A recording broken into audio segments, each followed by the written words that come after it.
ایک سرسبز وادی کے بیچوں بیچ ایک چھوٹا سا گاؤں تھا جہاں 3 دوست علی، حسن اور فاروق رہتے تھے۔ یہ تینوں دوست گاؤں بھر میں اپنی شرارتوں اور مضبوط دوستی کے لیے مشہور تھے۔ ہر روز اسکول کے بعد وہ کھیتوں کی طرف دوڑتے، درختوں پر چڑھتے اور ٹھنڈی ندی میں تیرتے۔ ان کی زندگی سادہ لیکن خوشیوں سے بھری ہوئی تھی۔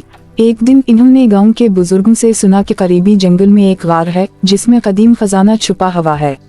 گاؤں کے بزرگ ہمیشہ بچوں کو جنگل سے دور رہنے کی نصیحت کرتے تھے کیونکہ وہاں راستہ کھو جانے اور جنگلی جانوروں کا خطرہ تھا۔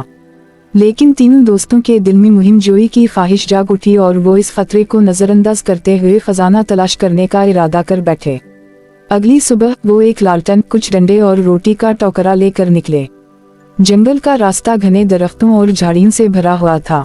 جوں وہ آگے بڑھتے گئے، گاؤں کی آوازیں پیچھے چھوٹ گئیں اور جنگل کی سنسناہٹ اور پرندوں کی آوازیں ان کے کانوں میں گونجنے لگیں۔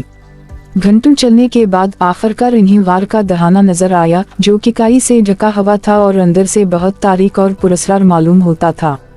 لڑکوں نے لمحے بھر کے لیے ہچکچاہٹ کا مظاہرہ کیا، مگر فاروق جو سب سے بہادر تھا آگے بڑھا۔ غار کے اندر دیواریں قدیم نقش و نگار سے مزین تھیں اور انہیں وہاں ایک پرانا صندوق نظر آیا۔ ان کے دل خوشی سے دھڑکنے لگے جب انہوں نے صندوق کھولا، خزانہ کی امید کے ساتھ۔ لیکن جب انہوں نے صندوق کھولا تو اس میں سونے اور زیورات کے بجائے پرانے تومار اور کتابیں موجود تھیں۔ وہ تھوڑے مایوس ہوئے، لیکن تجسس میں ایک تومار اٹھا لیا تاکہ اس کی تحریر کو پڑھنے کی کوشش کریں۔ اچانک انہیں پیچھے سے ایک گرجدار آواز سنائی دی۔ ایک بڑی سی پرچھائی دیوار پر حرکت کر رہی تھی، ایک جنگلی جانور ان کا پیچھا کر رہا تھا۔ وہ گھبرا گئے، لیکن حسن جو سب سے زیادہ پرسکون تھا نے انہیں راستہ یاد دلایا۔ وہ فوراً اپنی چیزیں سمیٹ کر غار سے باہر کی طرف بھاگے اور جانور بھی ان کے پیچھے تھا۔ جلدی سے دوڑتے ہوئے وہ جنگل کے کنارے تک پہنچ گئے۔ دل تیزی سے دھڑک رہا تھا، لیکن وہ محفوظ تھے۔ اگرچہ وہ کوئی خزانہ نہ ڈھونڈ سکے، لیکن انہیں احساس ہوا کہ اصل مہم تو خود سفر میں ہی تھی۔